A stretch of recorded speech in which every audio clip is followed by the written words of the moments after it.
네, 오늘 하나님 말씀은 데살로니가전서 5장 18절 말씀입니다. 데살로니가전서 5장 18절. 성경은 구약과 신약이 있습니다. 이것은 우리가 먹는 약이 아니라 옛날 약속, 그리고 새로운 약속 이렇게 되어 있습니다. 또 옛날 언약, 새로운 언약 이렇게 볼 수가 있는데 데살로니가전서는 신약입니다. 예수님 오신 이후를 우리가 신약이라고 그러는데 예수님 오신 이후에 기록되어진 책입니다. 그 가운데 오늘은 데살로니가전서 5장 18절 말씀. 불편하지 않은 분들은 우리 자리에 일어나서 하나님 말씀이니까 우리가 하나님께 받도록 하겠습니다. 데살로니가전서 5장 18절 말씀 우리 같이 한 목소리로 같이 읽겠습니다. 시작.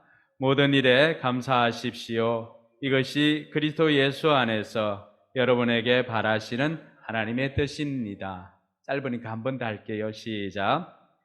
모든 일에 감사하십시오. 이것이 그리스도 예수 안에서 여러분에게 바라시는 하나님의 뜻입니다. 아멘.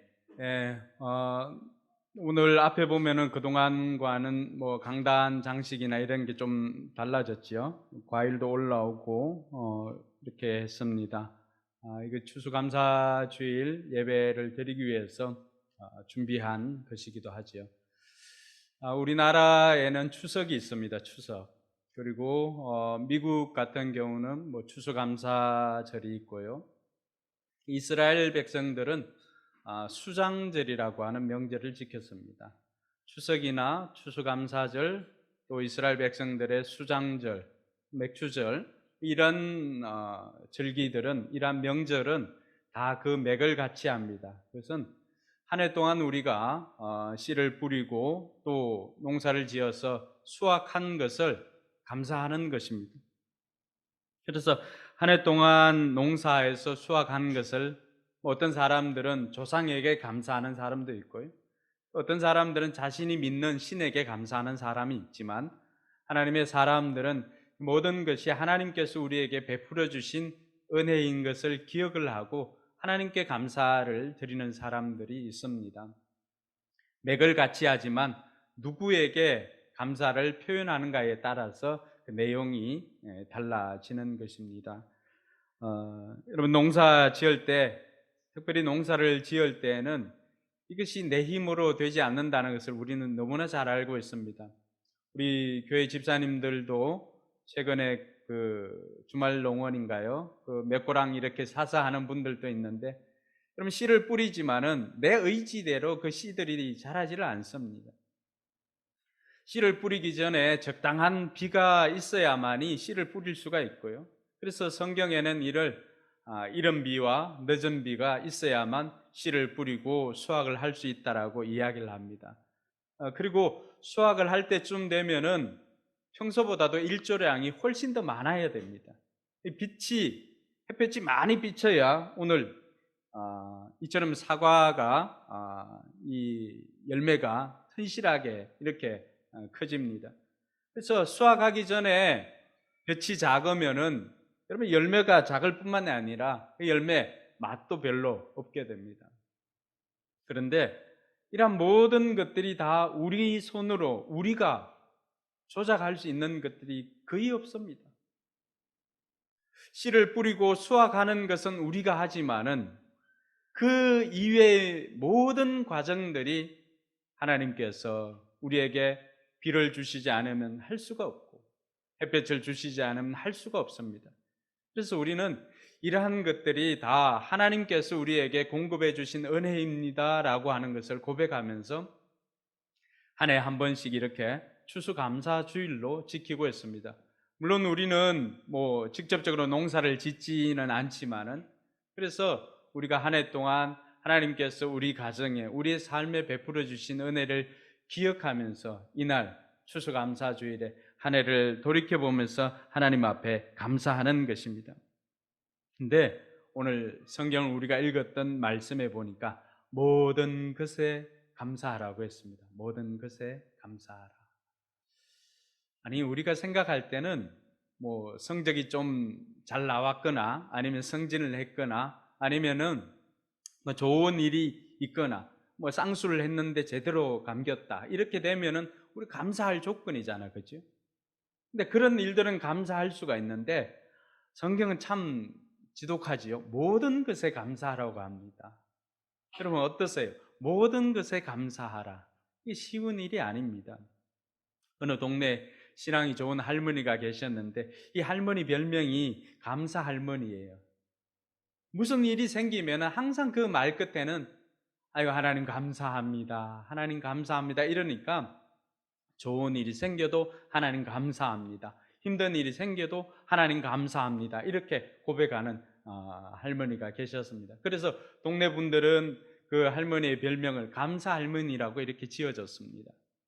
그리고 어느 수요일 날 저녁에 예배를 드리고 이렇게 나오는데 불자동차들이 사이렌을 울리면서 막 그 동네로 들어가는 것을 봤습니다. 사람들이 생각할 때 할머니가 어떻게 할까? 불자동차가 지나가도 아이고 하나님 감사합니다 이렇게 고백을 합니다. 그런데 점점 예배를 마치고 집으로 돌아와 가지고 이렇게 집으로 돌아오려고 보니까 마침 불난 집이 할머니 집이었어요. 그동안에 동네 사람들이 생각하고 이렇게 할 때는 할머니를 보면은 이런 상황에도 뭐가 나와야 돼요? 아이고 하나님 감사합니다가 나와야 되잖아요. 그래서 사람들이 이번에는 할머니가 뭐라고 하나 이렇게 지켜봤어요. 근데 불난 것이 자기 집인 줄 알고 할머니는 털썩 주저앉으면서 나 마음이 다불 이렇게 했다고요. 여러분 모든 것에 감사하는 것이 이렇게 어렵습니다. 크고 작은 일들에 감사하며 살아봤지만은 실제적으로 그 일들이 내게 이렇게 닥쳤을 때 여러분 그 앞에서 감사할 수 있는 것 쉽지 않습니다. 그런데 어떻게 성경은 우리에게 모든 것에 감사하라고 하는가? 그것도 권면이 아니에요. 하나님의 명령이에요.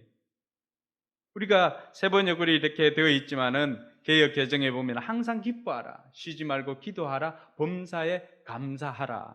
우리 세 번역에 보면은 모든 것에 감사하십시오 이렇게 되어 있습니다. 권면이 아니라 명령입니다.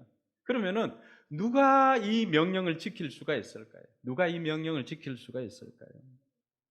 보니까 여러분 인간적으로 보면은 감사할 것이 없어도 감사하고 기뻐하는 사람들이 있습니다. 참 신앙이 좋은 분들입니다. 근데 어떤 경우에 보면은 감사할 것이 아무리 많아도 감사하지 않는 그런 사람도 있습니다. 너무나 불신앙의 사람들입니다. 여러분, 어떤 사람은 감사하고, 어떤 사람은 감사하지 않고, 어떤 사람은 당연히 여기는데, 이 차이가 무엇일까요?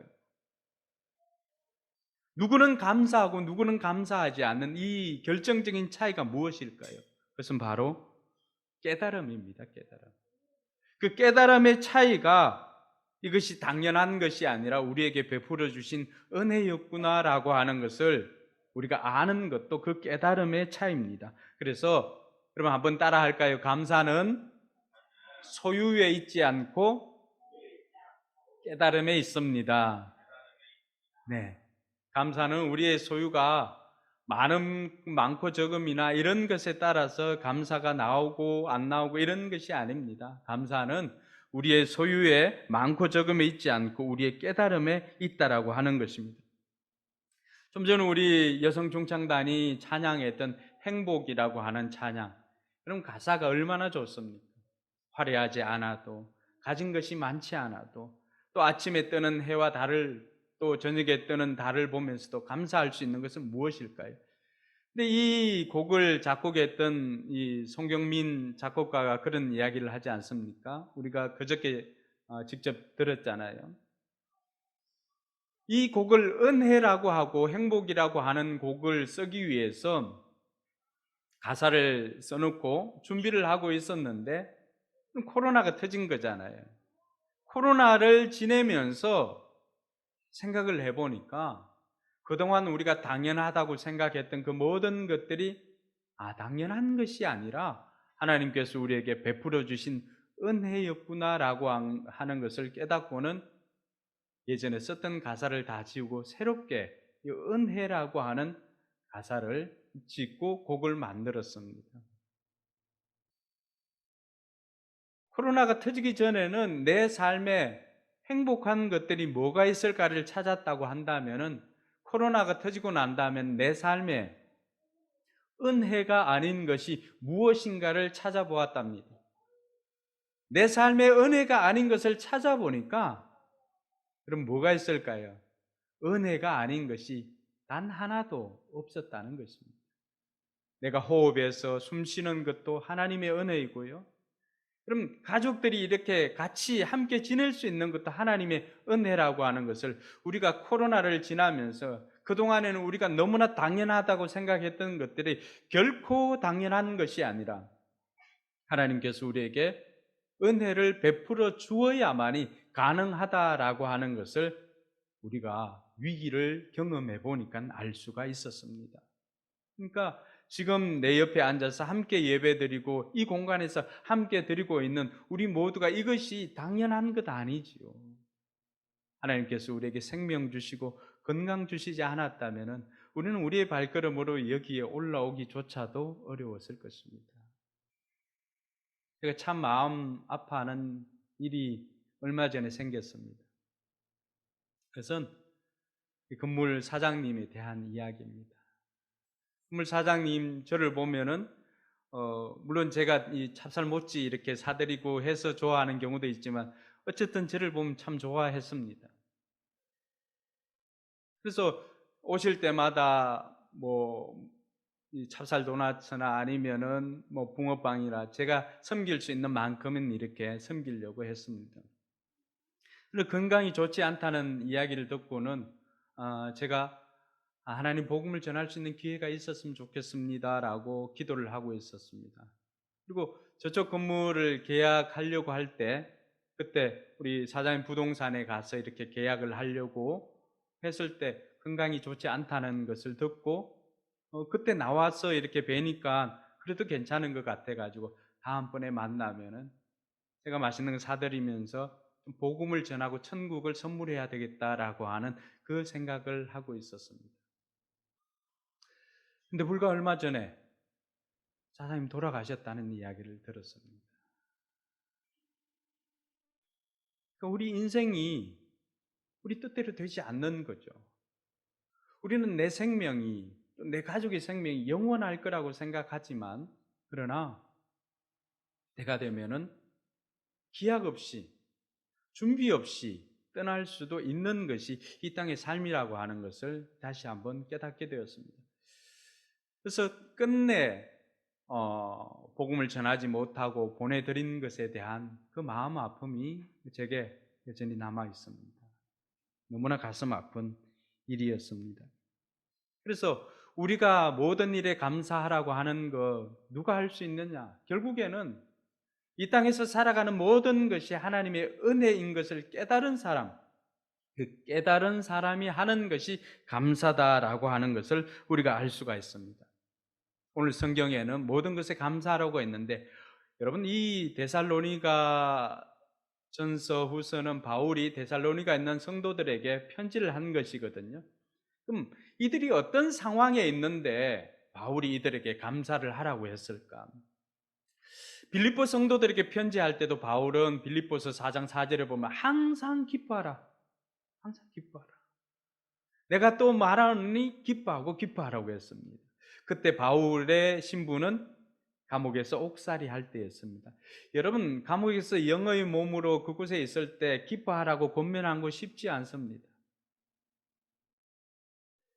그래서 빌립보 4장 5절 6절 이런 같은 맥락이 기뻐하라고 하면서 그 다음에는 모든 일에 기도와 간구로 너희 구할 것을 감사함으로 하나님께 아뢰라고 그렇게 말합니다.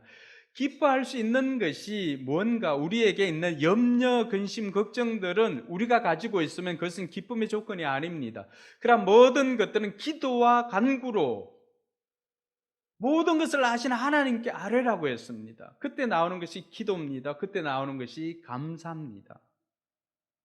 그때 우리는 기뻐할 수가 있고 감사할 수가 있는 것이죠. 오늘 말씀에도 보니까 데살로니가에 있는 성도들에게 편지하면서 항상 기뻐하십시오. 쉬지 말고 기도하십시오. 모든 일에 감사하십시오. 라고 했는데 실제로 3장 3절에 보니까 이런 말씀이 있습니다. 아무도 이런 온갖 환난 가운데서 흔들리지 않게 하려는 것입니다. 여러분도 아는 대로 우리는 이런 환난을 당하게 되었습니다. 그럼 지금 이 편지를 쓰고 있는 시점이 어떤 시점이냐 그러면은 예수님께서 이 땅에 오셨다가 예수님께서 죽으시고 3일 만에 부활하시고는 40일을 있다가 성천하셨습니다. 그리고 한 24년 정도가 지난 다음에 오늘 바울이 편지를 하고 있는 것입니다. 그러니까 여러분들이 잘 알고 있는 로마 황제 누가 있죠? 네로 황제.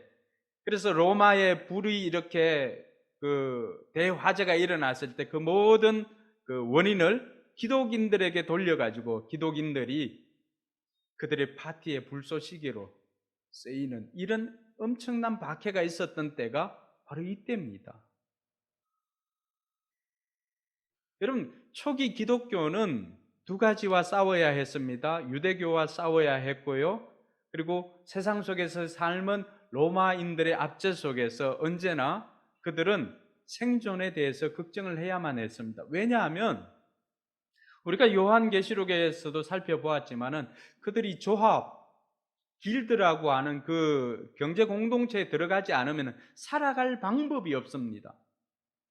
근데 그 조합에 들어가려면 반드시 해야 하는 것이 있습니다. 그래서 바로 로마 시저가 우리의 황제다, 시저가 우리의 신이다라고 하는, 황제가 우리의 신이다라고 하는 고백을 해야만이 그 길드에 들어갈 수가 있었습니다. 그러니까 제대로 신앙생활을 하는 사람들은 어떻게 하나님만이 나의 유일한 구세주이십니다, 하나님만이 나의 신이십니다라고 하는 고백을 하는 사람이 어떻게 황제가 나의 신입니다라고 고백할 수가 있겠습니까? 그러니까 그 길드에 들어가지 못합니다. 그 길드에 들어가지 못하면 어떤 일이 생깁니까? 상품 거래를 할 수가 없습니다. 사과를 농사해도 팔 곳이 없지요. 아니면 사과 나무 묘목을 받을 수가 없습니다. 천을 짜는 직조하는 데는 어떻습니까? 천을 받을 수도 없고 팔 수도 없습니다. 그러니까 내가 예수 믿는 사람입니다 라고, 내가 기독인입니다, 그리스도인입니다 라고 정체성을 밝힌다는 것은 그 당시에는 세상적인 고난을 다 안고 들어가는 왕따에 불과했습니다. 그러니까 이런 것들을 감수하면서 지금 데살로니가 있는 사람들이나 또 빌립보에 있는 사람들이나 그들이 모여서 신앙생활을 하게 되었던 것입니다. 지금 이 코로나 시기를 지나면서도 우리가 굉장히 경제적으로 어려운 시기를 지나고 있습니다. 2023년을 미래를 예측한 그 김난도 교수가 썼던 책에 보면은, 여러분, 내년 상반기는 미국도 굉장히 힘들어지고요, 우리나라는 내년 상반기, 하반기, 내년 전체가 경제적으로 지금보다도 훨씬 더 어려운 시기를 지날 것이라고 예측을 하고 있습니다. 자, 이런 시기가 우리에게도 계속되어지는데 오늘 데살로니가 성도들은 이것보다도 훨씬 더 긴 시간들을, 고난의 시간을 지나고 있습니다. 그 고난에 있는 성도들을 향해서 바울이 권면하고 있는 거예요. 모든 일에 감사하십시오. 여러분, 우리 생각에는 우리가 이런 이야기를 들었다면은 오늘 내가 코로나나 여러 가지 일 때문에 실직도 하고 경제적으로 어려운 일이 생기고 또 주택 대출, 담보 대출을 받았는데 이 이자는 계속해서 빅스텝으로 이렇게 뛰고 있지, 이런 상황 가운데서 우리가 감사할 수 있겠습니까? 근데 바울은 우리보다도 더 힘든 시간을 지나는 그 사람들을 향해서도 감사하라고 합니다. 실제로 그 사람들은 이 데살로니가 전서는 어떤 경우에 썼냐 그러면 그 고난의 시간들을 지나면서 그들이 바라는 것이 뭐가 있겠어요? 주님이 이 땅에 다시 오신다는 그 약속을 우리에게 해 주셨는데 주님의 재림을 기다리면서 하루하루 고통스럽지만, 그러나 주님께서 이 땅에 오시면 이 모든 고통들이 끝나고 우리는 천국에서 영원히 살게 될 것이야 라고 하는 그 재림신앙을 붙들고 사는 그들을 향해서 기록한 책이 데살로니가 전서입니다. 그러니까 재림을 기다리고 종말을 기다리는 그 사람들을 위로하기 위해서 썼던 책이 이 데살로니가 전서인데, 그 사람들을 종말을 기다리며 주님의 재림을 기다리며 사는 사람들에게 위로와 격려하면서 보냈던 것이 이 책입니다. 뭐라고 하고 있어요? 항상 기뻐하십시오. 쉬지 말고 기도하십시오. 모든 일에 감사하십시오. 여러분, 그들이 재림을 확신했던 것은 무엇입니까? 구약에서는 많은 예언자들이 이미 예수님께서 오시기 전에 600년, 800년이나 그 이전에 이미 메시아가 오게 될 것이다라고 하는 것을 예언한 사람들이 많습니다. 근데 어떻게 되었습니까? 사람들은 메시아가 이 땅에 올 것이라고 하는 전혀 기대할 수 없는 그런 상황이고 환경이었지만은, 여러분, 약속대로 메시아가 이 땅에 오셨습니다. 할렐루야. 이것을 우리는 예수님의 초림이라고 그렇게 합니다. 처음 왔다고, 초림. 그래서 구약에 약속되어졌던 오실 것이라고 하는 메시아가 여러분 약속대로 이 땅에 오셨습니다. 그러면은 예수님께서 성천하시고 난 다음에 이 땅에 다시 오실 것이라고 하는 약속을 해 주었지 않습니까? 주님의 재림은 어떻게 될 것 같습니까? 많은 사람들이 주님의 재림을 믿지 못하는 상황 가운데 있는 사람도 있습니다. 그러나 초림 때도 예수님께서 약속하신 대로 오셨다면은 주님의 재림은 어떨 것 같습니까? 주님의 재림도 약속대로 반드시 올 것입니다. 할렐루야. 우리가 기억해야 할 것이 있습니다. 예수님께서 초림과 재림에는 조금 차이가 있어요. 초림 때는 어떻게 오셨어요? 아는 사람이 몇 사람이 없었습니다. 말구유에 오셨고요, 아는 사람이 몇 사람이 없었습니다. 천사들이 와서, 그리고 동방박사 세 사람이 또 별을 보고 왔습니다. 초림 때는 거의 아는 사람이 없이 몰려왔습니다. 재림 때는 그렇지 않습니다. 천사가 그런 이야기를 합니다. 갈릴리 사람들아, 왜 너희들이 이것을 보고 있느냐? 주님께서는 올라가신 그 모습대로 그대로 오게 될 것이다. 근데 주님께서 이 땅에 다시 오실 때는 몰려오는 것이 아닙니다. 모든 세상 사람들이 다 알 수 있도록 이 땅에 오신다는 사실입니다. 할렐루야. 여러분, 초림 때 예수님께서 이 땅에 오신 것은 우리를 구원하기 위해서 구원주로 이 땅에 오셨습니다. 동의하십니까? 우리 죄가 얼마나 많이 있다 할지라도 그 모든 죄를 해결해 주시기 위해서 예수님은 죄가 없었지만 십자가에 달려서 그 모든 죄를 다 짊어지고 가셨습니다. 그래서 예수님께서 마지막으로 십자가에서 하신 말씀이 테텔레스타이, 다 이루었다라고 하는 것입니다. 그래서 초림 때 오셨을 때는 우리의 모든 죄를 예수님께서 가지고 가셨습니다. 죄를 죽음으로 다 해결해 주었습니다. 그러니까 저와 여러분들이 죄인으로 태어났지만은 우리가 예수를 구주로 영접하면은 우리의 죄를 용서해 주신다는 그 약속 때문에 우리를 하나님께서는 의롭다고 여겨 주십니다. 그런데 주님께서 이 땅에 다시 오시는 재림은 구원주로 오시는 것이 아닙니다. 주님이 이 땅에 다시 오실 때는 심판주로 오신다고 그렇게 말씀하십니다. 그러면 심판주로 오신다는 것은 예수를 구주로 영접한 사람들은 그 사람들에게는 천국이 보장되어 있지만은, 그러나 예수를 구주로 영접하지 않는 사람들에게는 다 지옥으로 갈 수밖에 없는 것입니다. 하나님께서 그렇게 하신 것이 아니라 다 그들의 선택 때문입니다. 그래서 저와 여러분들이 살아서, 우리가 이 땅에서 살아서 예수 그리스도를 만나지 못한다면은 우리는 예수님께서 이 땅에 다시 오실 때 그분을 심판주로 맞이할 수밖에 없습니다. 그러나 이 땅에서 우리가 예수 그리스도를 구주로 영접한 사람들은 예수님이 심판주가 아니라 우리에게 상을 베풀어 주시는 은혜의 주로 우리에게 오실 것임을 믿으시기 바랍니다. 사람들은 그렇게 생각합니다. 이 땅에 우리 인간이 한 번 태어나면 끝나는 것으로 알고 있습니다.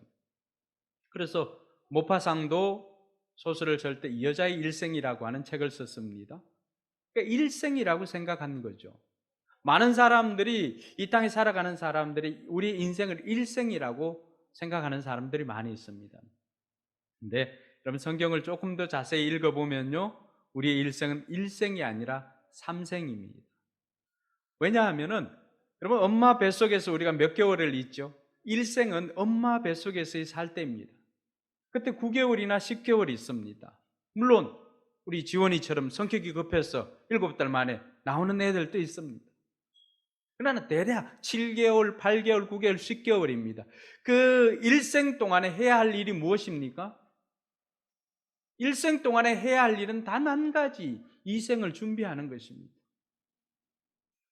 첫 번째의 집이 어머니의 뱃속이었다면 두 번째의 집은 우리가 살고 있는 이 땅에서의 집입니다. 이생을 살아가는 기간은 사람들마다 차이가 있죠. 어떤 사람은 70년, 어떤 사람은 80년. 성경도 사람의 연수가 70이요 강건하면 80이라고 했습니다. 지금은 그보다도 더 많은 삶을 삽니다. 근데 더 많은 삶을 사는 것이 중요한 것이 아니라 우리가 이 이생에서 반드시 해야 하는 것이 있습니다. 그것은 바로 영생을 준비하는 것입니다. 우리가 이 생으로 끝나는 것이 아니라 우리에게는 영생이라고 하는 삼생이 준비되어져 있습니다. 그런데 그 준비 기간은, 그곳에 들어가는 영생은 이 땅에서, 이 생에서 예수님을 구주로 영접한 사람들에게는 천국에서 영생을 누리지만, 예수님을 구주로 영접하지 못한 사람들은 지옥에서 영생을 누리게 될 것입니다.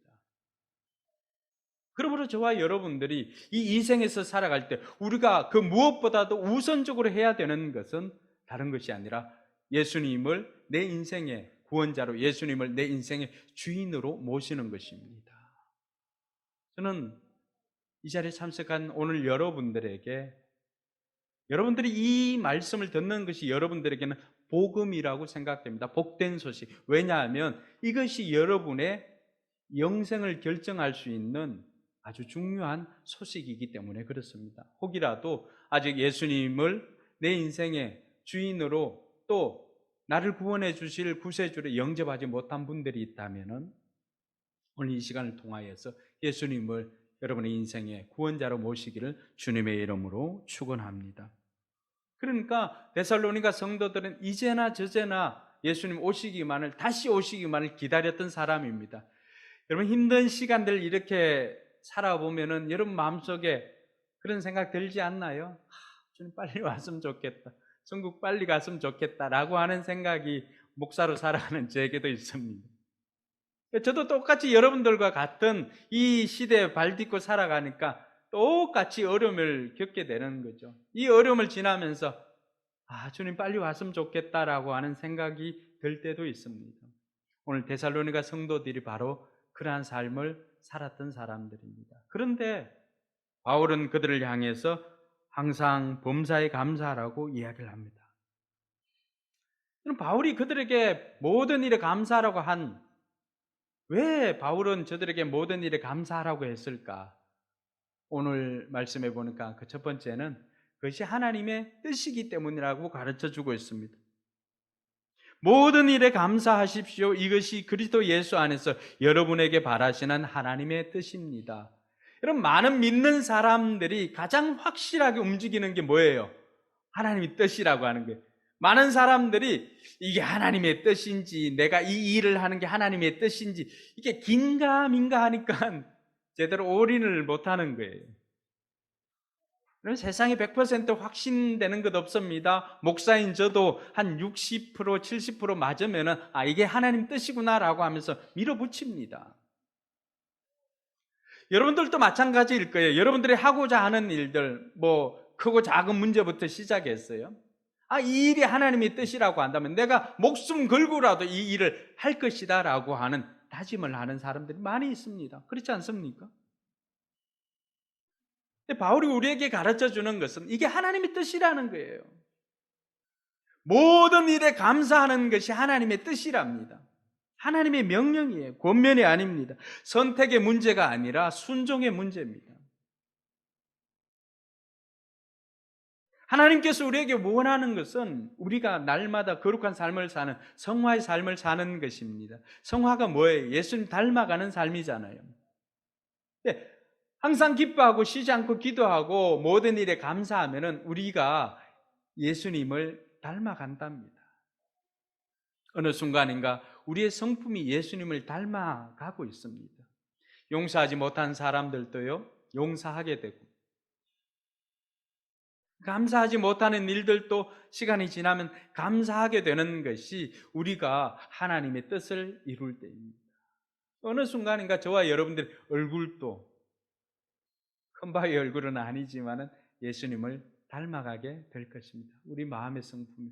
오늘 강도사님 찬양할 때 우리가 하나님의 형상이다라고 했을 때 그 형상은 단순한 외모만이 아니라 우리의 삶이, 우리의 모든 것이, 우리의 마음이 예수님을 닮아가는 것을 하나님의 형상을 회복한다라고 그렇게 말합니다. 언제 가능한가요? 모든 일에 감사할 때 가능한 것입니다. 성도 여러분, 저는 예수님 믿고 제 얼굴까지도 바뀌었습니다. 제가 원래 이렇게 여러분들이 보기에 부담 없는 이렇게 잘생긴 외모가 아니었습니다. 제 고향은 경상북도 울진군 평해읍 직산리 181번지 동해 바닷가입니다. 바로 문을 열면 바로 앞이 백사장이고, 골목은 작은 골목이 있는데 그 앞이 백사장이고 바닷가입니다. 제가 놀 때는 늘 어디에서 놀았겠어요? 늘 그 바닷가에서 노니까 제 얼굴색이 어떻게 되겠습니까? 새까맣습니다. 우리 동네 우리 친구들 치고 얼굴 새까맣지 않은 애들이 별로 없습니다. 거의 다 새까맣습니다. 그런데다가 제가 어릴 때는 이 입이 좀 짧았습니다. 입술은 굵지만 입이 좀 짧았습니다. 그러니까 비린내 나는 것을 잘 안 먹었어요. 여러분, 바닷가에 사는데 비린내 나는 것을 잘 안 먹으면 뭘 먹겠어요?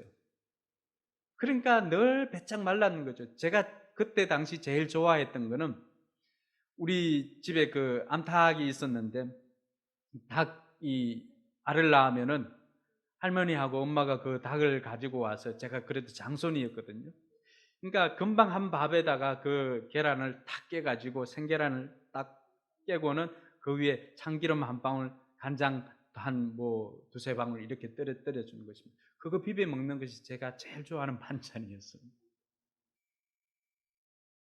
그러니까 거기에서 저는 뭐 미신이 난무하고, 제가 태어나고 다음 날 아버님이 배사고로 돌아갔습니다. 그 왕돌잠에서 선원들 6명이 같은 날에, 그 왕돌잠은 이렇게 쏘가 심한데 거기에서 이 소용돌이의 배가 난파되어 가지고 아버지는 기관장이었고 다들 동시에 돌아가셨습니다.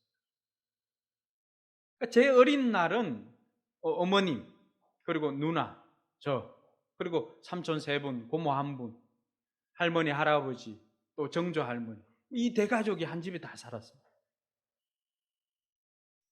그런 상황 가운데서 제게 행복이 뭐가 있었겠습니까? 대학을 진학을 했습니다. 대학을 진학을 했는데 제가 손재주는 없는데 치과기공과에 갔습니다. 근데 그곳에서 이 치아를 만들고 하는 게 제 적성과는 맞지 않는 것입니다. 근데 어쨌든 국가고시에 합격하고 제가 치과기공소를 운영하게 되었어요. 돈도 좀 벌게 되었고요. 근데 제 마음에 기쁨이 없었어요. 늘 얼굴은 새까맣고 몸은 바짝 말라 있었고, 지금의 몸이 아니었습니다. 지금은 뭐 몸무게 앞자리를 걱정해야 될 그런 순간이지만 그때는 전혀 걱정하지 않아도 되었습니다. 제가 대학 다닐 때 28 허리가 큰 거 아니죠. 예. 근데 대학 1학년 때 아내를 만나고, 제가 대학 1학년 때 아내에게 11월 11일 날이었죠. 도서관 앞에서, 같은 학교 과는 달랐지만 그 11월 11일 날에 어머님 모실 수 있냐, 결혼하면 어머님 모실 수 있냐라고 제가 이야기를 하고는 프로포즈를 했습니다.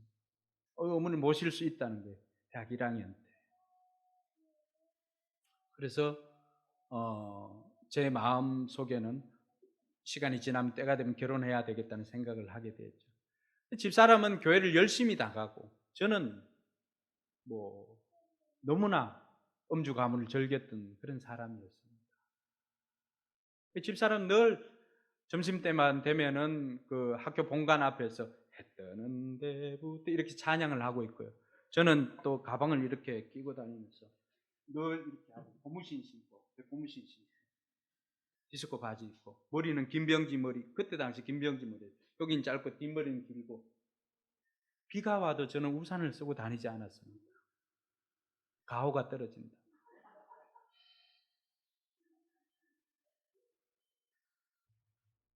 그랬던 저에게 2학년 제가 서울에 기용소에 실습을 와서 내려갈 때, 대학 2학년 때 제가 진지하게 제 삶을 한번 고민해 보았습니다. 제 삶이 너무나 암담한 거예요. 집에 돈이 있는 것도 아니고, 그리고 제가 실력이 탁월한 것도 아니고, 눈을 감아 보니까 아무것도 보이지 않는 거예요. 그게 제 인생이었습니다. 그때 결심을 하게 됩니다. 내가 집사람하고 결혼하기 위해서도 집사람 집안은 다 교회를 다녔기 때문에 내가 예수님을 구주로 영접해야 되겠다.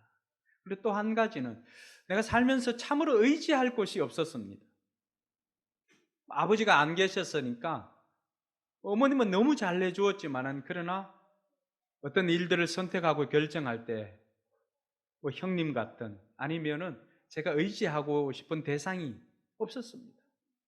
그때 제 마음속에 설령 집사람과 결혼하지 못한다 할지라도 내게 믿음이 생기면 나도 의지할 곳이 있으면 좋겠다라고 생각을 했습니다. 그래서 저는 집사람을 통해서 예수님을 구주로 영접하게 되고, 그때부터 대학 2학년 때부터 신앙생활을 하기 시작했습니다. 그리고 어느 날 아내가 저를 위해서 성경 공부를 1:1로 해주었는데 그런 고백을 했습니다.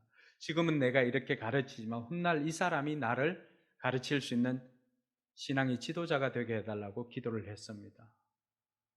그 기도 후에 저는 나중에 6년이 지났나요? 그리고는 그 이전에 결혼을 했고 신학을 하기로 결정을 하게 됩니다. 더 놀라운 것은 제가 그렇게 까무잡잡하고 여러분 은혜가 되지 않을까 싶어서 제가 과거의 사진을 여러분들에게 보여드리지 못합니다. 그 점은 양해해 주시고. 근데 예수님을 믿으니까 제 삶에 있던 근심 걱정들이 사라지는 것입니다. 물론 삶의 환경이 달라진 것은 아닙니다. 여전히 어려웠지만은, 그러나 제 마음속에 의지하는 분이 계셨습니다. 예수님이 나를 도와준 것이라는 확신이 있었습니다. 그래서 그때부터 제 삶은 달라지기 시작했습니다. 소망 없이 하루하루를 살아가던 제게 이제는 다음 날이 기대가 될 정도로, 다음 날을 빨리 만나고 싶을 정도로 제 삶이 바뀌었습니다. 그렇게 하다 보니까 제 얼굴이 바뀌게 되었습니다. 까무잡잡하게 그냥 소망 없이 하루하루를 살아갔던 제게 예수님께서 내 삶에 들어오고부터는 내 삶에 살아가는 이유도 달라졌고요. 옛날에는 그냥 부자가 되고 싶었습니다. 워낙 가난하게 살았으니까. 근데 그때부터는요, 정말로 사람을 키우는 사람이 되고 싶었습니다.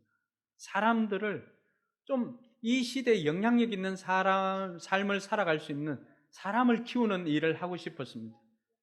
그게 어떻게 보면 하나님께서 제게 주신 비전이었던 것 같아요. 그러니까 지금 아이들을 키우는 학원도 하게 되었던 거예요. 제 원래의 꿈은 학교였잖아요. 여러분들 알다시피. 근데 우리가 학교를 다 할 수가 없으니까 이 학원부터 시작한 것 아닙니까?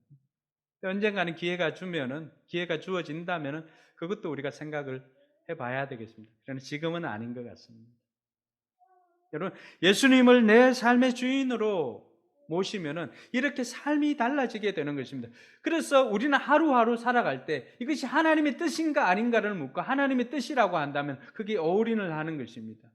하나님께서 우리에게 이것 하나님의 뜻이야, 너희들 모든 일에 감사하며 살아라 라고 말하고 있는 것입니다. 둘째로 바울이 왜 감사하며 살아라고 했을까? 그것이 바로 주님께서 이 땅에 다시 오시는 재림을 준비하는 적극적인 삶이기 때문에 그렇습니다. 지금 이 말씀이 주어진 상황이 어디예요? 재림을 기다리는 성도들에게 주신 말씀입니다. 그런데 재림을 어떻게 기다립니까? 주님의 종말을, 이 땅의 종말, 주님의 재림을 어떻게 우리가 기다리며 삽니까? 그때 바울이 이야기를 합니다.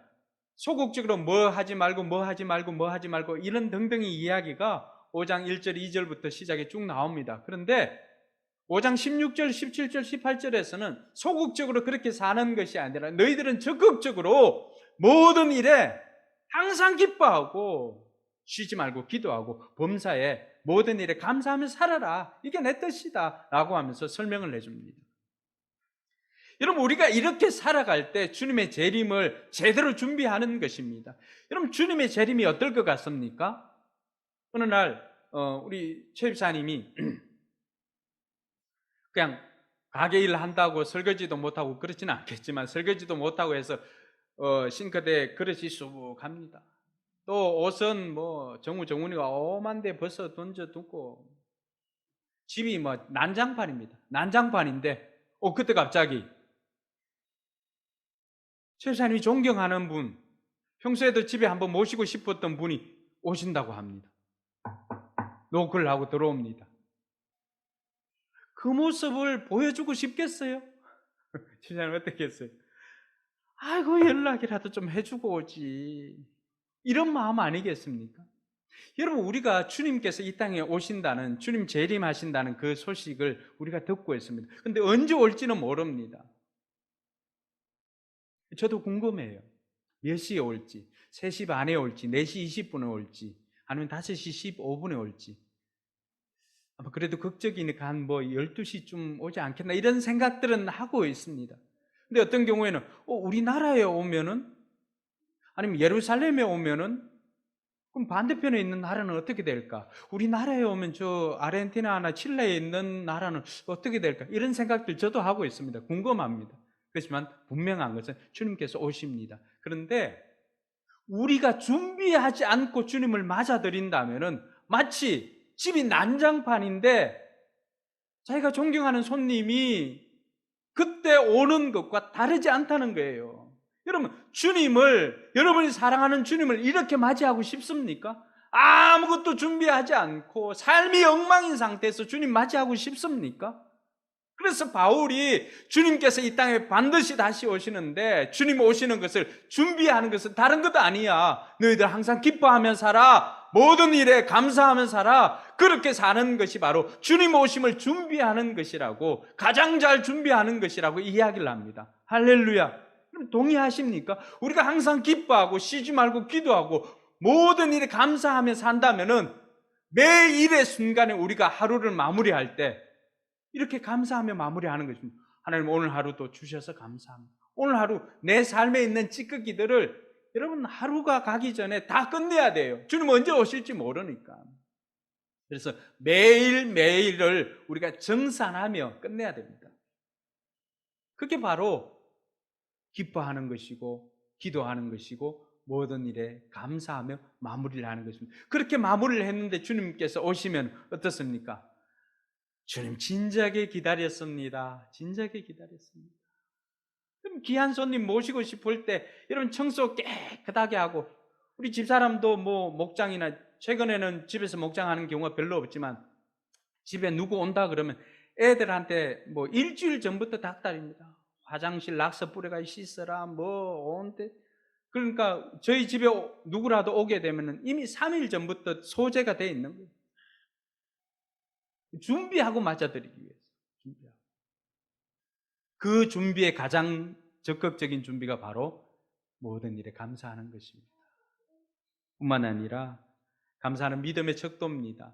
많은 것을 받고도 감사하지 않는 불신앙의 사람이 있습니다. 어떤 사람은 감사한 것만 조건적으로 감사하는 얕은 신앙의 사람도 있습니다. 그런데 성경 우리에게 가르쳐주는 것은 모든 일에 감사하는 것이 바로 깊은 믿음 좋은 신앙인이라고 우리에게 가르쳐주고 있습니다. 저는 바라기는 우리 성도들이 모든 일에 감사할 수 있는 성도가 되기를 주님의 이름으로 축원합니다. 어떻게 그게 가능할까요? 첫 번째는 생각을 바꾸는 것입니다. 여러분, 이 감사라고 하는 단어가 어디에서 나왔을까요? thank라고 하는 영어는 think라고 하는 생각하다에서 나왔습니다. 어원이 생각하다입니다. 그러니까 가만히 돌아보니까 think에서 think가 나왔다고 하면은 생각해 보니까 이게 내 힘으로 된 것이 아니구나. 내 힘으로 된 것이 아니니까 누군가가 도와주었기 때문에 그게 가능했구나 라고 우리가 감사를 할 수가 있는 것입니다. 즉 평소 감사하지 못했던 사람들이 있다면, 원망 불평으로 살았던 사람들이 있다면 오늘부터라도 여러분 먼저 생각을 바꿔보시기 바랍니다. 이게 당연한 것이 아니라 하나님의 도우심이다라고 하는 것을 생각할 때 우리는 감사할 수가 있습니다. 모든 일에 감사할 수가 있는 것은 먼저는 생각을 바꾸는 것입니다. 이번 한 주간 여러분 살면서 부정적인 생각이 들면 이거 아니야, 여러분들이 기대하는 대로 삶이 움직여지지 않았다, 그러면 거기에서 낙심하고 좌절할 것이 아니라 하나님께서 더 좋은 문을 열어놓고 기다리고 계시는구나 라고 생각하면서 이것마저도 감사할 수 있는 저와 여러분들이 되기를 바랍니다. 사랑하는 성도 여러분, 내 뜻대로 내 인생 되지 않아도 하나님 뜻대로 된다는 사실을 기억하시기 바랍니다. 이거 우리만 외친 것이 아니라 빨강머리 앤이 그렇게까지 외쳤던 이야기 아닙니까? 인생은 내 뜻대로 되지 않지만은 그러나 기대가 되는 것은 하나님 뜻대로 되어지기 때문입니다. 할렐루야. 둘째로 우리가 어떻게 할 수가 있을까? 하나님 절대 주권을 인정하는 것입니다. 하나님 절대 주권이 세 가지입니다. 하나님께서는 모든 것을 아신다, 하나님께서는 모든 것을 할 수 있다, 하나님께서는 우리를 사랑하신다는 것입니다. 이 절대 주권을 인정하는 사람이 모든 것에 감사할 수가 있습니다. 여러분, 내가 경험하는 것들, 때로는 내가 원하지 않는 삶일 수도 있습니다. 환경일 수도 있습니다. 100점 맞기를 원했지만 30점 맞을 때도 있습니다. 그런데 하나님께서는 그 자리에서도 로마서 8장 28절에 보니까 하나님의 부르심대로, 그 뜻대로 부르심을 받은 자들에게는 모든 일이, 모든 것에 합력하여 선을 이루어 주실 것이라고 약속하고 있습니다. 여러분, 하나님께서는 최고의 명품 디자이너입니다. 어떠한 재료가 주어져도, 어떠한 것이 주어져도 그것을 최고의 명품으로 바꾸는 분이 하나님입니다. 최고의 조각가입니다. 진흙이 주어져도 진흙으로도 최고의 작품을 만듭니다. 돌을 주어져도 돌로도 최고의 작품을 만드는 분이 우리 하나님입니다. 그래서 성경에 보면은 우리를 하나님의 글작품이라고 했는데 그 글작품이 포이엠입니다. 포엠, 시죠, 시. 근데 그 어원이 바로 최고의 작품입니다. 최고의 작품. 저와 여러분들의 상황이, 환경이 우리가 원하는 상황이 아니고 최악의 상황이고 바닥을 치는 상황이라 할지라도 그 바닥에서도 선을 만드시는 분이 우리 하나님이십니다. 그 하나님을 절대 신뢰하시기 바랍니다. 그 사람만이 모든 것에 감사할 수가 있습니다. 내가 당한 상황이 하나님께서 이것을 반드시 역전시켜 주실 것이야 라고 하는 믿음을 가진 사람, 그 절대 신앙을, 절대 주권을 인정하는 사람이 바로 그 모든 것에 감사할 수가 있습니다. 마지막으로는 선하신 하나님을 믿는 것입니다. 그럼 하나님께서는 지금까지 우리에게 베풀어 주셨던 것을 보면은 하나님께서는 선하신 분이라고 하는 것을 우리가 부정할 수가 없습니다. 그래서 시편 100편 4절과 5절에 보면 하나님의 그 선하시고 인자하심이 영원하리로다. 그래서 그 하나님 앞에 감사로 제사를 드리라고 말하고 있습니다. 사랑하는 성도 여러분, 지금까지 경험한 것만 우리가 봐도 하나님께서는 선하신 분이라고 하는 것을 알 수가 있습니다. 비록 나쁜 아빠라도 자기 자식에게는 좋은 것을 줄 알거든. 하물며 하나님께서 우리에게 좋은 것을 주시지 않겠느냐라고 복음서에서는 우리에게 가르쳐주고 있습니다. 하나님은 우리에게 가장 좋은 때 가장 좋은 것을 주시는 가장 선하신 분이십니다.